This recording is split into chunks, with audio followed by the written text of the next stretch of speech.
Fancy Dave, Mm-hmm. it's 1859. Yep. And you're looking over this beautiful, beautiful landscape of a South American Andes world. While I'm rocking my mutton chops. You're rocking your mutton chops. You're drinking your whatever you're drinking. Mm-hmm.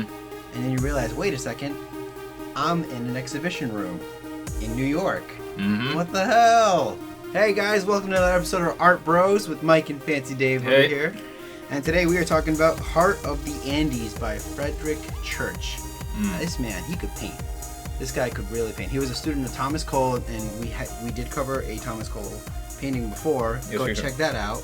It's pretty good. Yep. You can search it yourself. I'm not your mom. Yes, please search it yourself, Dan.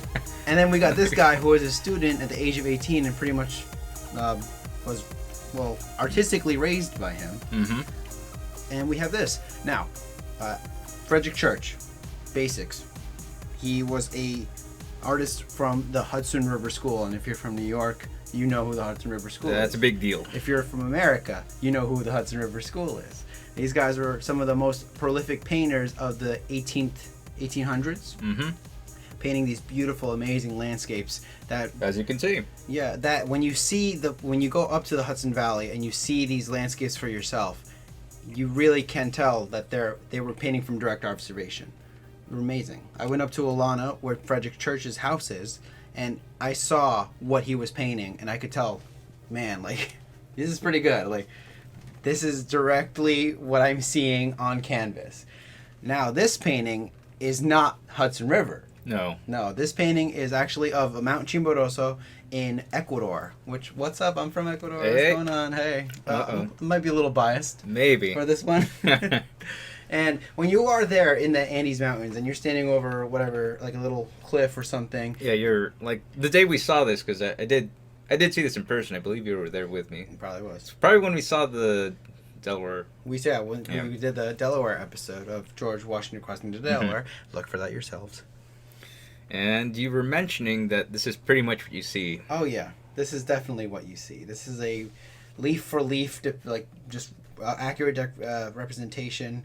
The clouds, the mountain in the back, and the waterfall. Look at that big ass mountain. Look at that big ass. That's a volcano over there. It's pretty cool, man. You go to Ecuador nowadays, the Andes Mountains, you still see this. Mm-hmm. It's pretty cool. Back in 1859, I believe. I hope I got that right. So back then, a lot of people did not take vacations. You know, a lot of people, only the elite could really afford to go on whatever, like a boat, whatever it was. And not die half the time. Exactly. So, crossing the ocean on a boat took a long time, weeks. So when you hear that Frederic Church has come back with a huge landscape painting from South America, Mm-hmm. you want to go see it. Intact. Intact. And so people paid the whopping price of 25 cents to see this single painting in an exhibition. 25 cents back in the day. Back in the day, the whopping price of 25 cents. Yeah, that was a lot. They gathered around the corners just to see this thing. They waited in a long time. But when you look at the paintings by Church and just these amazing natural landscapes, you can't help but think of nature, and you can't help but think of like science.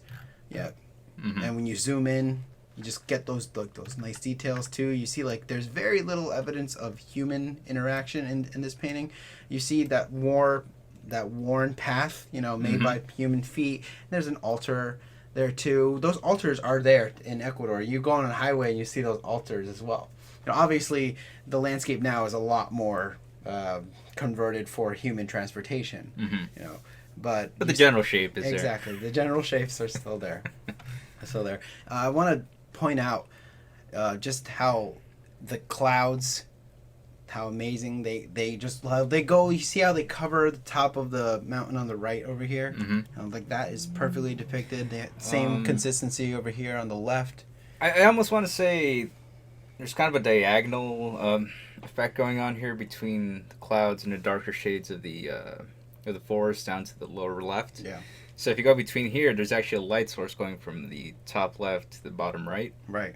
So it almost seems to be guiding you that way, and there's a split that way, which I kind of like. There is, and one of my favorite things about this is the clouds. They kind of cast a shadow Mhm. on the mountain.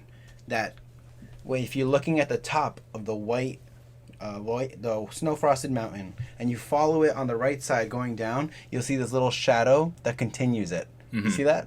It's so Yeah. cleverly done. It's so well made. It's going down in one direction. Exactly. So you get the sense of that mountain continuing behind the mountain in the forefront. Mm-hmm. You know, there's a lot of like those small little technical things that really bring this painting together. You know, you can accomplish if you're like a master painter. Yeah, of course. Yeah, if you were painting under Thomas Cole. Yeah. This painting was made to lure investors to South America for South American ventures. There's a big ass postcard. It was a huge. It was like come to South America sort of thing. It was financed by Cyrus Westfield, who pretty much paid for Church to go to South America and bring back paintings like this, because he knew if people saw this, they would want to invest in his South American ventures. So again, like, you know, if there wasn't for like expansion like that, we wouldn't get these amazing paintings like that. Of course, there's a dark side to that. Oh yeah, there's a huge dark side. There's a huge dark side, but like, we're not quite smart enough to to do that. And I mentioned Art and Science before. This painting came out the same year that Charles Darwin published On the Origin of Species. So like that whole nature versus nurture thing. You gotta go to the wilds Yeah. and see the untamed. Yeah. Well, almost. There's people down there. And But yeah, there. And I do want to point out that Ecuador is the home of the Galapagos Islands, where Charles Darwin did all of his research. Well, most of his research for On the Origin of Species. So what's up, you know Ecuador? how that big of an influence that Yeah. was on. Not only is my home country providing art, but it is providing science as well.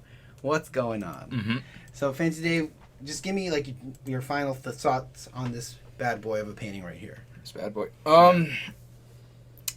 You know, usually, because landscapes are such a, I almost want to say cliche of like, you know, the painting world. They really are, though. But, you know, Right when behind the still someone life. really knows how to do it, like this, Oh yeah. like it just captivates you right there. Like you said, you could literally still see this almost. You can. And when you see it in person, it just stays with you. This is the reason why I wanted to do it for this week's episode. Mark Twain, actually, if you might know Mark Twain, the writer, he said, "You'll never get tired of looking at this picture, but your reflection, your efforts to grasp an intelligible something, you hardly know what, will grow so painful that you will go away from the thing in order to obtain relief. You may find relief, but you cannot banish the picture. It remains with you still." So that's definitely truth. That's some truth right there. This picture reminds me of the science that was going on in that era. It reminds me of the naturalistic way that my home country used to look before, you know, the human intervention and whatnot. It's just an amazing callback to that area. And, you know, just, I guess for me it's a more obvious one. It's just the pure reverence for nature. Yeah, it is. And almost literally with the Yeah. altar down there. Oh, yeah. Hell, what's up? Yeah, the sublime too. Yeah, you know, yeah. the sublime. There's totally a thing going on right here. You're just amazed by what you're seeing. You're amazed, even if it's just a painting. You're amazed that these sort of landscapes, they exist here in the world. All right, so And you can still see them. you can, and some hopefully in some places. All right. So, guys, thanks for listening to this episode. We will be back with another one very soon. Vince, Dave, where can these people find us? Oh, if you're watching this video, hit subscribe because, Yes, please. you know, if you haven't already, you want to be cool, right? All the cool kids did it. Yep. Yeah. Yeah, so hit subscribe and share us out. You can find us on Twitter @art_bros. What's that? And Facebook, just search the Art Bros or Art Bros. I'm pretty sure we're like the only result. Look for the one with all the episodes. And the logo you're about to see. Yes, guys, check out for this logo and just follow them. We will see you next time on the next episode of the Art Bros. Peace out.